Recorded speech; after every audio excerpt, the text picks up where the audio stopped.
Hey guys, welcome to the channel. If you're new here, this channel covers a wide range of topics in the photography and videography space. So if that is something you are interested in, consider subscribing. In this one in particular, I'm going to give you some really good tips for pet photography. We all know that they can be quite difficult to photograph just because a lot of times they have a lot of energy and could be running around and a bunch of other different scenarios. So I'm going to help you and give you some tips on how you can maximize the best image that you possibly can capture when you are out shooting pets. So without further ado, let's go ahead and get started. And to get us started, the first tip is going to be making sure you have the proper lens for the job. That goes without saying, but you want to make sure that you do know the animals that you are going to be photographing, and that'll help you decide what kind of lens you want. So for example, if you are shooting something pretty big and you need to get somewhat close, but you still want to show the entire animal,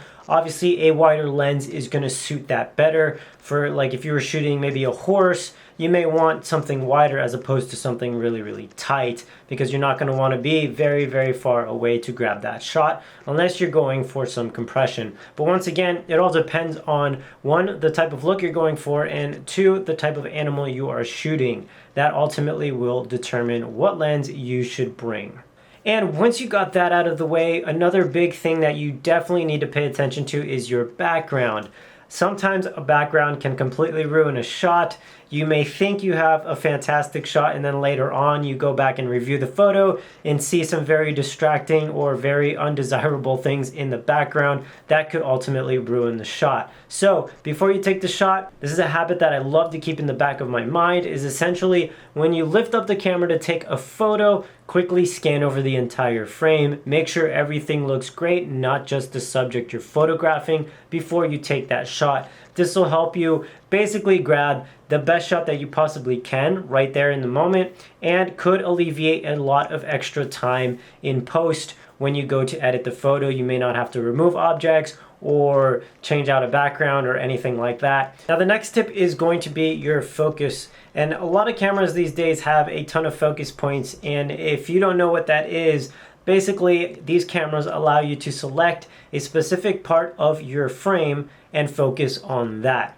This is something I really recommend you do completely manual, so that you have full control over exactly where your focus point on the frame is going to be. A lot of the times you will mainly focus on the eye that is closest to the camera. So for example, if I'm like this eye is obviously going to be closest to the camera. This is the one you're going to want to focus on.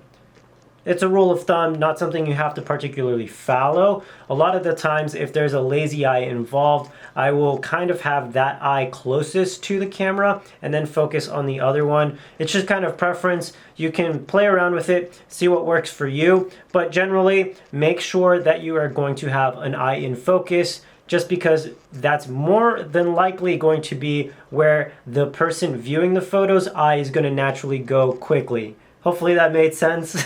So just focus on the eyes and make sure that you can nail a really sharp focus by setting manually that focus point on your frame. Another really big fun one is going to be, you want to make sure that you have treats with you.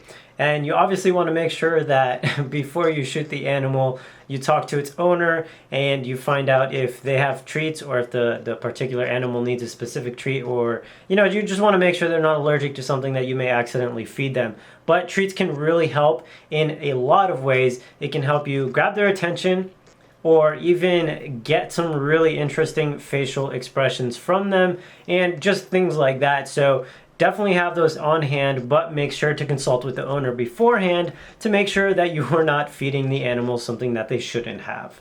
But another tip is, I would highly recommend to shoot natural light whenever possible.